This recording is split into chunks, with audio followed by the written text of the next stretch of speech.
안녕하십니까. 특수경매훈련단 단장 유치권 콜럼보입니다. 지난 시간에 이어 6억에 낙찰받은 빌라 12세대 어떻게 100억짜리가 되었나? 이 2부입니다. 지난번에 1부 했고, 여기에 대해서 강의를 하겠습니다. 자, 저는 유치권 잡고 돈 버는 특수경매훈련단 단장 유치권 콜럼보입니다. 지금 여기에는 제 사진이 있고, 제가 지난 한 20년 동안 쓴 책 8권이 여러분들 볼 수가 있습니다. 반갑다 유치권, 즐겁다 MPL, 유치권 정복하니 당신은 부자 경매 박사, 유치권 풀고 법정 지상권 허물기, 또 부동산 부자 청기 누설. 그 밑에 것들은 전부 이제 가급적 기초 과정으로 보시면 됩니다. 경매 초보 과정, 실전 부동산 경매 등이 있습니다. 자, 이 책은 제가 직접 현장에서 부딪히면서 쓴 책들입니다. 책을 보시기 원하시는 분은 댓글을 통해서 주문하시면 됩니다. 좋아요, 구독, 추천, 저한테는 억수로 힘이 됩니다. 지난 3년 동안 코로나로 쉬었던 대면 강의가 2월 1일부터 매주 수요일, 목요일 오후 2시부터 3시간씩 서초동 1570의 2번지 3층에서 시작이 됩니다. 매주 목요일 날은 특수경매훈련단의 목요 집회입니다. 자, 60억에 낙찰을 받은 빌라 12세대가 어떻게 100억짜리가 되었느냐 2부. 제일 먼저 이제 신탁회사로부터 땅을 찾아왔죠. 신탁회사에서 사실은 그 신탁할 때에 이게 신탁 재산이 될 수가 없는 땅을 신탁을 했기 때문에 찾아온 것입니다. 여러분 여기 지금 사진을 한번 보십시오.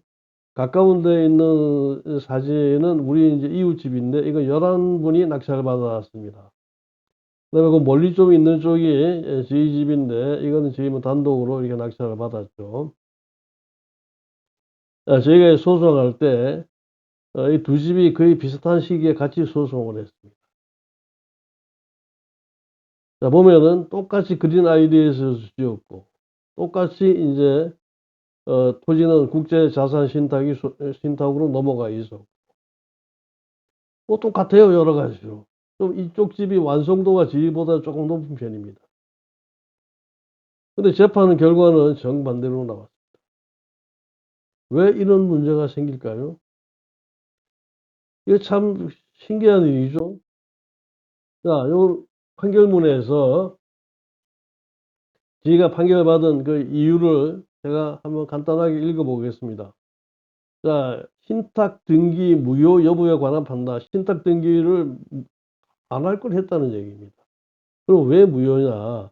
그러니까 건물에 관해서 구분 소유가 성립하기 위해서. 여러분들 이게 이제 구분 소유가 성립한다고 하니까 좀 굉장히 어렵게 생각할 수가 있는데, 어, 여러분들 지금 아파트나 빌라에 살고 계시면은 그 빌라가 쭉 하면 여러분들 집이면 딱 구분돼 있죠. 예를 들어서 1101호에 산다면 1101호 딱 구분돼 있지 않습니까? 그게 그거 가지고 계시면 구분 소유가 성립이 되는 겁니다. 그 객관적인 물리적인 측면에서도 건물이 존재하고 건물이 존재해야 되겠죠. 그 다음에 구분된 건물 부분이 구조상, 이용상 독립성을 갖춰야 할 뿐 아니라, 이건 말은 어려워 보이지만 혼자 쓸 수 있는 겁니다. 그 다음에 건물 중 물리적으로 구획된 건물 부분을 각각 구분 소유권의 객체로 하려는 구분 행위가 있어야 한다. 11층을 갖다 전부 다 말이죠. 넓게 해가지고 쓰는 게 아니고 각 11호 2, 3, 4, 5 이렇게 나눠져 있죠. 이게 구분 행위입니다. 여기서 구분 행위는 건물의 물리적 형질의 변경을 가함 없이 법률 관념상 건물의 특정 부분을 구분하여 별개의 소유권의 객체로 하려는 일종의 법률 행위로 이게 이제 탁탁탁 갈라놨다는 얘기입니다. 그 식이나 방식에 특별한 제한이 있는 건 아니고 처분권자의 구분 의사가 객관적으로 외부에 표시되면 인정된다. 칸 막아가지고 현건문 달아놨으면 인정된다 하는 얘기입니다. 따라서 구분 건물이 물리적으로 완성되기 전에도 건축허가 신청이나 분양 계약 등을 통해서 장래 신축되는 건물은 구분 건물로 하겠다는 구분 의사가 객관적으로 표시되면 구분 행위의 존재를 인정할 수 있다. 건축 허가를 이 구분 행위로 받았고, 그러니까 분양 계약하잖아요. 그래가지고 늘 당시에는 뭐 1101호 95평방미터 이렇게 하면 이미 그걸로 돼 있다는 얘기입니다. 자, 그러면 구분 건물이 객관적으로 물리적으로 다 완공이 되고 나면 아직 그 건물이 집합건축물 대장에 등록되거나 등기가 되지 않았다 하더라도 그 시점에 구분 소유가 성립한다. 이 대법원 2010-71578 조론합의체 판결입니다. 자, 이런 사실로 볼 때에 여러 사정을 종합해 보면 적어도 피고 국제자산 신탁의 명예가 이 사건 신탁 등기가 이루어진 2010년 8월 11일에는 피고 그린아이리스가 이 사건 건물의 각 호실에 관한 구분 소유권을 취득했고, 이에 따라 이 사건 각 토지 전체에 관하여 대지 사용권이 성립하였음을 충분히 인정할 수 있다.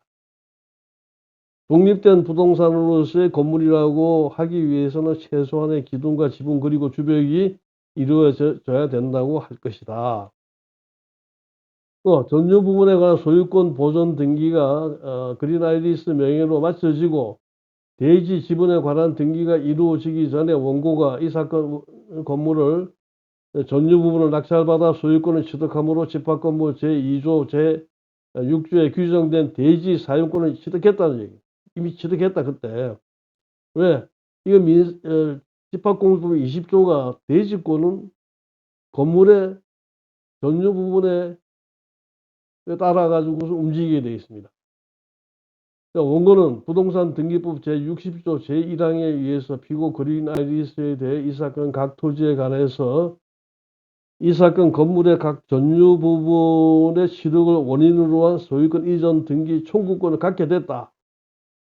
또 나아가 원고는 피고 그린아이리스에 대한 소유권 이전 등기 청구권을 피보존 채권으로 해서 피고 그린아이리스를 대의해서 피고 국제자산 신탁에 대한 이 사건 신탁 등기의 말소 등기를 구하고 있으므로 피고 국제자산 신탁은 피고 그린아이리스에게 이 사건 신탁 등기 말소 등기 절차를 이행할 의무가 있다. 피고 아이리스는 경매에서 자기가 낙찰받아서 더 말할 것 없죠. 그래서 원고의 청구는 모두 이유 있다. 자, 그런데 이걸 가장 이해 못하는 사람은 누구냐면 국제자산신탁의 변호사 이 사람이에요. 아주 그 젊고 미인인 그 여자분 변호사인데 이분이 이해를 못 하시는 겁니다. 그 왜 소송 내용도 아주 똑같아. 재판부도 서울중앙지방법원 민사 37부 같은 재판부예요. 판결은 이 옆에 건물이 저희보다 한 2주 정도 빨리 선고됐는데 국제자산신탁이 승소를 했고, 결국은 건물 낙찰받은 11명은 국제자산신탁으로부터 토지를 매입해서 이제 건물을 마저 지었어요. 이렇게 너무 똑같은 형국에서 재판을 이겼으니까 2주 있다 선고나는 지휘재판도 이길 거라 생각을 했는데, 이게 말이죠. 저버린 거예요. 이게 이해가 되겠습니까? 안 되겠어요? 변호사가 도무지 이해를 못 해가지고 항소를 한 겁니다. 이 참 기가 막힌 그런 일이죠. 근데 저는 그 비밀을 알고 있습니다. 그 비밀이 뭐냐? 바로 판결문. 자, 여러분 지난주에 보신 그 판결문 가운데 이게 험한 말이죠. 뼈대만 이렇게 앙상한 그 판결문의 가운데 들어있는 사진이 있죠. 이 사진을 나는 집이 4층으로 올라갔다는 증거를 들이댔습니다. 이 사진은 어디서 나오느냐? 다음 스카이뷰가 아니고 로드뷰에서 나온 사진. 로드뷰에서 찍어가지고 증거를 제출했습니다. 자, 이 집은 4층까지 그냥 올라갔습니다. 근데 옆집에 재판을 한 이 변호사는 2018년 6월 28일 재판하기 2018년에 재판했죠. 그때에 그 재판하고 있는데 그때 판결난 2016-219419, 219426 소유권 이전 등기 사건을 이걸 갖다가 몰랐던 겁니다. 이 사건의 판례가 뭐냐? 12층짜리 오피스텔을 갖다가 하는데 그 8층까지 돼 있으면은 구분 소유권 집합금융법 20조를 적용 안 해준 겁니다. 그러니까 여러분들 변호사도 말이죠. 이 사건에 대해서 연구를 많이 하는 변호사들이 맡아야지. 그렇지 않은 변호사들 맡으면 이 옆집 쪽 납니다. 변호사는 몰라가지고서 저는 변호사 아니잖아요. 변호사 아닌 사람도 알고 있는데 변호사 몰라가지고 결국 십몇억 주고서 그거 다 돈 주고 다 샀습니다. 그 사람들. 자, 이렇게 말이죠. 이 토지를 제대로 찾아온 것이 첫 번째 이유고. 그 다음에 두 번째가 뭐냐. 서울 지하철 4호선 진접선의 추진 경과를 제가 알고 있었다는 거예요. 이 진접선은 말이죠. 2012년에 국가 시행사업으로 확정됐어요. 이미. 그래가지고 자 도시철도처럼 직류 1500볼트로 우측 통행을 한다는 것까지 확정이 되었습니다. 자, 저희가 이게 판결받은 게 2019년입니다. 여기 보면은 자세한 내용이 나와 있어요. 75대 25로 지방비는 서울시가 국비와 지방비가 전부 이제 9,629억이 돈이 들어가는데 그중 3,693억은 서울특별시가 전액 부담하고 나머지 9,629억은 광역철도로서 국비, 지방비 75대 25로 구분하는데 자, 지방비는 서울시가 317억, 경기도와 남양주시가 2,090억 이렇게 부담한다. 이렇게 해가지고 공사가 지금 진행 중인 상황입니다. 공사 진행 중인 상황인데 자, 기공식도 2014년에 했죠. 이때 저희가 이제 토지 찾아가지고 공사를 마무리해야 되겠다고 마음먹었을 때는 이미 그 기공식 하고 난 지 5년이 지났습니다. 그 다음에 이제 진접역 부근의 환승 주차장 관련해가지고 굉장히 마찰이 많았어요. 그래서 2022년 8월 개통 9개월 앞둔 시점에서 또 이제 감론을박이 펼쳐져가지고 2021년 12월 31일로 연기됐다가 2020년에 개통이 돼 있죠. 그러니까 2019년 제가 대지권을 찾는 재판에서 승소했을 때 이미 진접선은 한참 공사 중이었어요. 그런데 이 지역의 땅값, 집값은 변화가 없어요. 난 참 이런 점을 이해할 수가 없었습니다. 소리 말이죠. 전철역에서 따라가서 얼마나 민감하게 가격이 올라가고 내려가고 하는 데입니까? 그런데 지금 이제 한 1, 2년만 더 있으면 전철이 들어오는 한국에서 땅값 변화가 없어요. 그래서 저도 왜 이럴까? 제가 참 이해가 안 돼서 이게 땅값이 올라갈 때가 됐는데,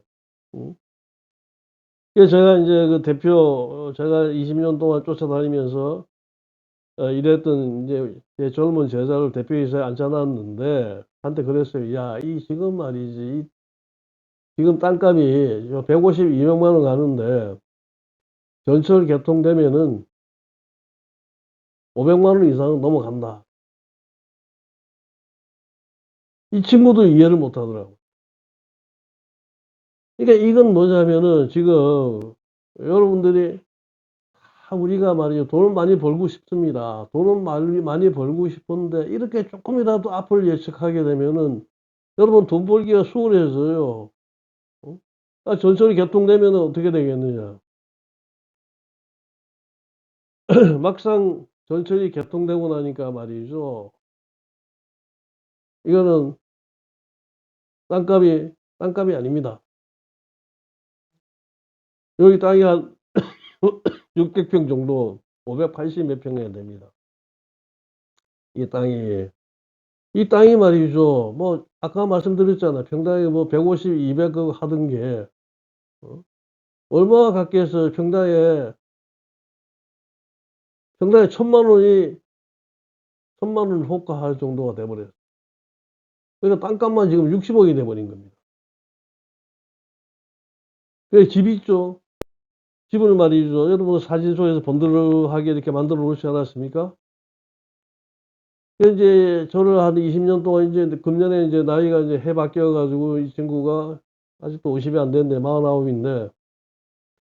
대표이사 하고 이제 현장에 가서 이제 마무리 지어라. 그리고 저는 이제 이 코로나 기간 동안에 부산 집에서 저 나름대로 이제 쉬고 일하고 있었는데, 이 친구가 말도 없이 말이죠. 이 12세대에서 뭐 저당 잡혀가지고 돈을 몇 배를, 얼마를 뺐냐. 72억을 뺐습니다.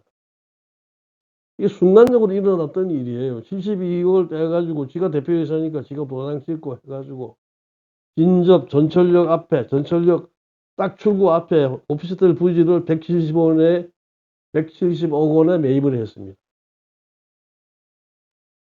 그런데 거기에 말이죠. 또 뭐, 다른 여러 가지 잡다한 문제가 있는 걸 다 인수하기로 하고 아마 그 매매 계약을 했던 모양이에요. 이게 잘못돼가지고 며칠 전에 구속됐습니다. 이 갑자기 보니까 갑자기 100억 원 돈이 들어오니까 정신을 못 차리고 적어도 저한테는 말이죠. 얘기를 하고 해야죠. 물론 이런 건 있을 겁니다. 내가 지금 이 한 바퀴 더 돌려가지고 돈을 갖다 한 몇백억 만들어 놓고 난 다음에 얘기를 해야 되겠다 하는 그런 생각은 했을 수도 있습니다. 그런데 이게 뭡니까? 이건 진짜 말이 아닌 그런 일이죠. 100억 돈이 말이에요. 갑자기 100억 원어치가 100억짜리 재산이 생기 정신을 못 차리는. 응? 내가 지금 책임을 물어야 되냐 묻지 않았어요. 지금 이제 아직까지 회사는 책임을 묻지 않았습니다. 책임을 묻자니 국가에서 무료 급식을 갖다가 뭐 10년 이상 하게 될 거고, 여러분들도 보면 욕심이 잉태하여 죄를 낳고 제가 자라가지고 죽음에 이르는 법이다. 성경에 야고보서 1장 15절에 있는 말씀입니다. 이거 여러분들 좀 잘 아셔야 돼요. 무턱대고 욕심만 부리면 안 됩니다. 욕심을 부리려면은 자기 욕심의 크기와 같은 지식과 실력과 경험 쌓고 난 다음에 욕심을 부리시기 바랍니다. 자, 6억을 가지고 100억짜리 빌라를 갖다가 만든 이걸 여러분들이 잘 이해되는지 모르겠습니다. 잘 이해되지 않는 부분은 댓글로 얼마든지 질문하셔도 좋습니다. 이번 시간 강의 마치겠습니다.